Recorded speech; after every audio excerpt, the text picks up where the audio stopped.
I liked to draw from when I was a little kid. I mean, it's no secret that little kids like to draw when they get the chance.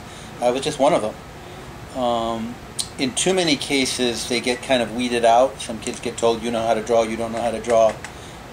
It's one of the things that's considered to be, a magical quality that some kids have and some don't, which is unfortunate. I had the good fortune of being one of the kids who was not discouraged from doing it. So I always drew. And I grew up in a mountain community where sometimes I had kids to play with and sometimes not. But drawing is something that you can entertain yourself with when you're alone.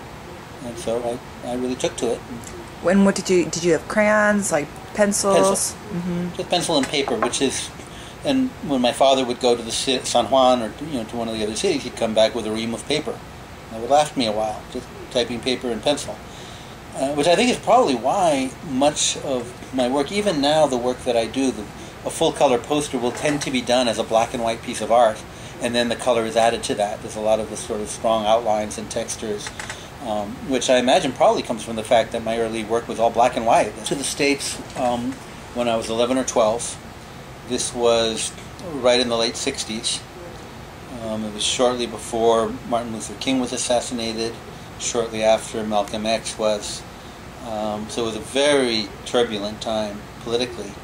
And we moved from rural Puerto Rico to the south side of Chicago, which was right into the thick of things, essentially.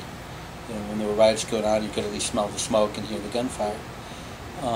So I was thrown into a very activist atmosphere.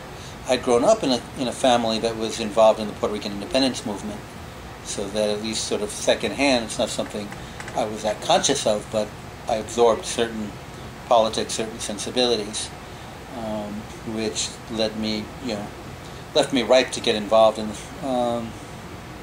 At the school that I went to, there were some walkouts having to do with the war in Vietnam. I was one of the things that kind of set the tone for my activism for a while was the assassination of Fred Hampton, who was the leader of the local Black Panther Party. And in fact, the morning he was assassinated, I went to school with a black armband, which caused a little controversy in class. But that really set the tone for my politics for a while, because I became involved in a group called the Black Panther Defense Committee, which was an organization working in support of the Panthers, trying to do, helping the, raise money or consciousness or organize marches and such in defense of the people who were being imprisoned at the time. This would have been, Hampton was killed in '69. So 69, 70, 71, that was really when the kind of the crescendo of the federal repression against the Panthers. Without the perspective of time, we didn't know that at the time. But there was certainly a lot to do in those lines. But that was a period where there was not really the kinds of distinctions politically that there are now, where you see things that are treated as separate movements. You have, the tenants movement, you have the LGBT movement, you have the civil rights community. They call it a community now. It used to be a movement. The women's community and so forth. The kind of non-profit world has really taken the teeth out of a lot of these struggles. At that time, it was much more unified in a sense. People saw themselves as being involved in separate struggles, but within one movement. So that it wasn't unusual that women from the Chicago Women's Graphics Collective, which was part of the Women's Liberation Movement, would come to meetings of the Black Panther Defense Committee to help us do street theater, and those meetings would take place in the home of the local coordinator of the Gay Liberation Front.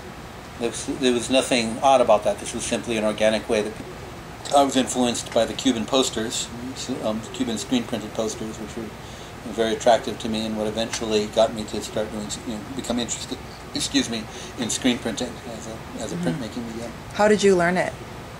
Screen printing? Mm-hmm. Well, my eyes were opened to it by an issue of Ramparts magazine, which highlighted the Cuban poster artist René Mederos, who had traveled to Vietnam and had made prints of that.